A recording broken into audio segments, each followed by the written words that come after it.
Welcome to Daily Current Affair. Today is 23rd of November 2022. The question is, who has been re-elected as president of Kazakhstan? Kazakhstan के किसको president जो है re-elect किया गया है? That is answer C, Kassym Jomart Tokayev. ठीक है, इनको क्या बना दिया गया है? फिर से प्रेसिडेंट बना दिया गया है। 2019 में इलेक्शन हुए थे, उसमें टोकाएव जो है वो जीते थे, फिर ये प्रेसिडेंट बन गए थे। अभी यहाँ पे फिर से इलेक्शन हुए थे, उसमें जोमार्ट को फिर से क्या बना दिया गया है? प्रेसिडेंट बना दिया गया है। ठीक है, इनसे पहले कौन थे president? That is Nursultan Nazarbayev. ये 1993 से लेके 2019 तक प्रेसिडेंट रहे। उसके बाद जो दूसरे प्रेसिडेंट बने दैट वाज के जोमार्ट टोकाएव। ठीक है, और अभी फिर से इनको प्रेसिडेंट जो है री इलेक्ट किया गया है। अभी क्या था, अभी कुछ दिन पहले हमने ये पढ़ा था कि जो कजाकिस्तान की कैपिटल है वो है नूरसुल्तान। ठीक है, 2019 में इनकी जो कैपिटल थी ना वो थी अस्ताना। ठीक है, उसी का नाम जो है जो ये के जोमार्ट टोकाएव है, इन्होंने क्या कर दिया था, जो उनके प्रीवियस प्रेसिडेंट थे नूरसुल्तान, उनके नाम पे उनका इसका नाम जो है चेंज कर दिया था नूरसुल्तान पे। ठीक है, नूरसुल्तान इसका नाम रखा था कैपिटल का। अभी 2022 में क्या हुआ, फिर से इन्होंने क्या कर दिया, इसका नाम अस्ताना। तो इसकी कैपिटल क्या है? That is Astana. अभी क्या हुआ, जो ये इलेक्शन हुए ना, इसमें कोई भी रियल ऑपोजिशन नहीं था, मतलब कि कोई भी अच्छा सा कैंडिडेट नहीं था। जितने भी 5 कॉम्पिटिटर्स थे उनको कोई भी नहीं जानता था, तो ये ऑटोमेटिकली ईजिली जो है ये जीत गए। So who has been reelected at president of Kazakhstan? That is के Jomart Tokayev. Which country launched the Hwasong 17 और the Monster missile? तो जितने भी हवासोंग की जो भी आगे आएगा ना, तो हवासोंग 13, हवासोंग 15, हवासोंग 17, ठीक है, ये सारी की सारी जो मिसाइल्स है ये नॉर्थ कोरिया की है। ठीक है, और नॉर्थ कोरिया, आपको एक मज़े की बात बताऊं, जो ये नॉर्थ कोरिया है जितनी भी अपनी मिसाइल टेस्ट करता है ना, इसको ये इसलिए टेस्ट करता है कि जो यूएसए है उसके ऊपर मैं वार कर सकूं। ठीक है, तो इसको क्या बोलते हैं, ये तो एशिया कॉन्टिनेंट में है और ये कौन से कॉन्टिनेंट में है? North America. तो क्या हुआ, जो ये मिसाइल है ये इंटर कॉन्टिनेंटल मिसाइल है, मतलब कि एक कॉन्टिनेंट से दूसरे कॉन्टिनेंट में हम इसके अटैक कर सकते हैं। ये जितने भी मिसाइल का परीक्षण करते हैं ये इस तरह से परीक्षण करते हैं कि जो मिसाइल है वो पहुंचनी चाहिए यूएसए तक, बस। ठीक है, तो Hwasong 17 intercontinental ballistic missile है। It is also dubbed as monster missile. ठीक है, मतलब कि इसका बहुत ही लंबा डिस्टेंस जो ये ट्रैवल कर सकती है।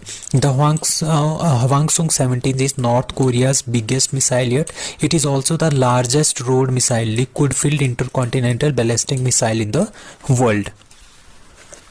What is the theme of the World Children Day 2022? ठीक है, वर्ल्ड का जो चिल्ड्रन डे होता है ना वो होता है 20 नवंबर को, और जो नेशनल चिल्ड्रन डे होता है वो होता है 14 नवंबर। ठीक है, तो उसका जो थीम है वर्ल्ड चिल्ड्रन डे का 2022 का, that was inclusion for every child. जितनी भी पॉलिसीज़ बनेगी, जो भी पॉलिसीज़ बनेगी उसमें हमने क्या करना है, इंक्लूड करना है चाइल्ड को भी।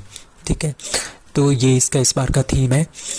और इसको क्यों करते हैं, क्यों मनाते हैं? To promote international togetherness, awareness. ठीक है, चिल्ड्रन के बारे में वो अवेयरनेस फैलाना वर्ल्ड वाइड में, ताकि जो चिल्ड्रन की हेल्थ है, जो वेलफेयर है, उसको बढ़ाया जाए। ठीक है, सबसे पहले ये एस्टेब्लिश हुआ था 1954 में एज यूनिवर्सल चिल्ड्रन डे। और इसको मनाते क्यों है? इसको इसीलिए मनाते हैं कि यूनाइटेड नेशन की जनरल असेंबली है UNGA, उन्होंने अडॉप्ट किया था दोनों declaration and convention for children right के लिए, तो तभी से हम इसको मनाते हैं। 1954 से हम इसको मनाते हैं। तो इस बार की थीम है inclusion for every child. Kameng hydro power station which has been inaugurated recently is located in which state or UT? That is B, Arunachal Pradesh. So Kameng hydro power station, ये आपने ध्यान रखना है, ये बहुत ही इंपॉर्टेंट होने वाला है क्योंकि इसको प्राइम मिनिस्टर नरेंद्र मोदी ने खुद इनॉग्रेट किया है। ठीक है, केमिंग हाइड्रो पावर स्टेशन ये अरुणाचल प्रदेश में है, 600 मेगावाट का है। ठीक है, कहाँ पे? अरुणाचल प्रदेश में। और ये सबसे बड़ा हाइड्रो पावर प्रोजेक्ट है जो कि निपको लिमिटेड एक मिनी रत्न कंपनी है, गवर्नमेंट कंपनी है। ठीक है, under the ministry of power के अंडर आती है, इनका ये सबसे बड़ा प्रोजेक्ट है। ठीक है, this is also sixth hydro power plant है ये नॉर्थ ईस्ट में, तो आपने इसका ध्यान रखना है। ठीक है, 3353 मिलियन यूनिट जो है ये एनुअली जनरेट करेगा इस प्रोजेक्ट के through. So Kameng hydro power station कहाँ पे है, that is Arunachal Pradesh. Tallest statue of Mata Sita is going to be established in that is a Bihar. So Bihar में हम क्या कर रहे हैं, माता सीता का एक सबसे लंबा सबसे बड़ा स्टैच्यू जो हम बना रहे हैं वो 251 फीट का होगा। ठीक है, कहाँ पे बन रहे हैं, सीतामढ़ी, ये इजी है याद करना, सीतामढ़ी बिहार में।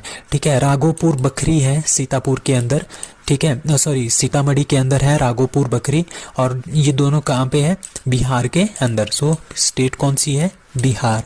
तो यहाँ पे हमारे पास 251 फीट बड़ा जो है माता सीता का स्टैचू बन रहा है, और उसको कौन वहाँ पे भूमि पूजन कौन करेगा, एक प्रेसिडेंट द्रौपदी मुर्मू और जो हमारे प्राइम मिनिस्टर नरेंद्र मोदी, वो जो है यहाँ पे भूमि पूजन करेंगे। और इसको कौन बना रहा है, इसको बना रहे हैं द रामायण रिसर्च काउंसिल जो है इसको बना रहे हैं। So 25th National Conference on E-Governance is going to be held at that is C Jammu. So Jammu में इस बार क्या हो रहा है, 25th, आपने ये ध्यान रखना है कि 25th नंबर की है E-Governance, इलेक्ट्रॉनिक गवर्नेंस, मतलब कि जितनी भी हमारे पास पॉलिसीज आती है गवर्नमेंट की उसको हमने इलेक्ट्रॉनिकली जितना ज़्यादा हो सके इलेक्ट्रॉनिकली लोगों को बताना है, तभी बोलते हैं, उसी को बोलते हैं हम ई गवर्नेंस। इसको हमने ज़्यादा से ज़्यादा इंक्रीज करना है क्योंकि इंडिया का डिजिटलाइजेशन जो है आजकल बहुत ज़्यादा हो रहा है। तो ई गवर्नेंस इनिशिएटिव किस तरह से हमने इनिशिएटिव लेने हैं ताकि हम ज़्यादा से ज़्यादा ई गवर्नेंस को इम्प्रूव कर सकें। Provided opportunities for civil servant and industries captains to show coach their successful inventions in e governance. ठीक है, तो इसके लिए हम इसका इम्प्लीमेंटेशन कर रहे हैं। और ये ऑर्गेनाइज कौन कर रहा है, ये ऑर्गेनाइज कर रहे हैं, इसमें 4 डिफरेंट डिपार्टमेंट्स हैं, like department of administrative reform, ठीक है, public grievance and ministry of electronics and IT. ठीक है, और किसके साथ मिलके, जम्मू कश्मीर के एडमिनिस्ट्रेशन के साथ मिलके ये हो रहा है। कब होगा, नवंबर 26 और 27 को होगा। कहाँ पे, कटरा जो है ना, जहाँ से आपकी माता वैष्णो देवी का जो मंदिर है वो स्टार्ट होता है, वो कटरा से होता है। तो कटरा जम्मू कश्मीर में ये आयोजित किया जाएगा। कब किया जाएगा, 26 नवंबर को। क्यों किया जाएगा, क्योंकि उस दिन आप कॉन्स्टिट्यूशन डे मनाते हैं। ठीक है, अब 26 जनवरी 1949 को क्या हुआ था, हमारा कॉन्स्टिट्यूशन जो बन के तैयार हो गया था, बट उसमें से कुछ ऐसे आर्टिकल्स थे जो 26 नवंबर को ही स्टार्ट हो गए थे, तभी हम उसको बोलते हैं कॉन्स्टिट्यूशन डे। बट 26 जो लागू हुआ था, जो कंप्लीट लागू हुआ था हमारा कॉन्स्टिट्यूशन, वो लागू हुआ था 26 जनवरी 1950 को। सो उसको बोलते हैं हम Republic day. Who won ATP final for 6 time equalling Roger Federer, that is A Novak जोकोविच। ये हमारे पास नोवाक जोकोविच है, ही इज फ्रॉम सर्बिया। तो इन्होंने 6th टाइम जो है इन्होंने ATP फाइनल जो है वो जीता है, और किसकी बराबरी कर ली है, रोजर फेडरर ने भी 6 बार जीता है। और ये सबसे ओल्डेस्ट पर्सन बन गए हैं जिन्होंने ये वाला टाइटल जो है जीता है। ATP का मतलब होता है एसोसिएशन ऑफ टेनिस प्रोफेशनल्स, और इसके 3 मेनली इसके 3 टूर होते हैं, एक ATP tour, ATP challenge tour and the ATP champion tour. Who wins 2022 JCV prize for literature, JCV prize for literature 2022 का किसने जीता है, that is Khalid Jawed. So Khalid Jawed ने क्या जीता है, JCV प्राइज फॉर लिटरेचर। ठीक है, और खालिद जावेद क्या है, ये उर्दू के राइटर हैं। इन्होंने द पैराडाइज ऑफ फूड, ठीक है, ये वाली बुक लिखी थी। ठीक है, और इसको ट्रांसलेट किया था बरन फारूकी ने फ्रॉम उर्दू। ठीक है, बरन फारूकी ने उर्दू से इसको, उर्दू में किसने लिखा था, खालिद जावेद ने। ठीक है, और उर्दू से इसको ट्रांसलेटेड किसने किया था, दैट इज बरन फारूकी ने, द पैराडाइज ऑफ फूड।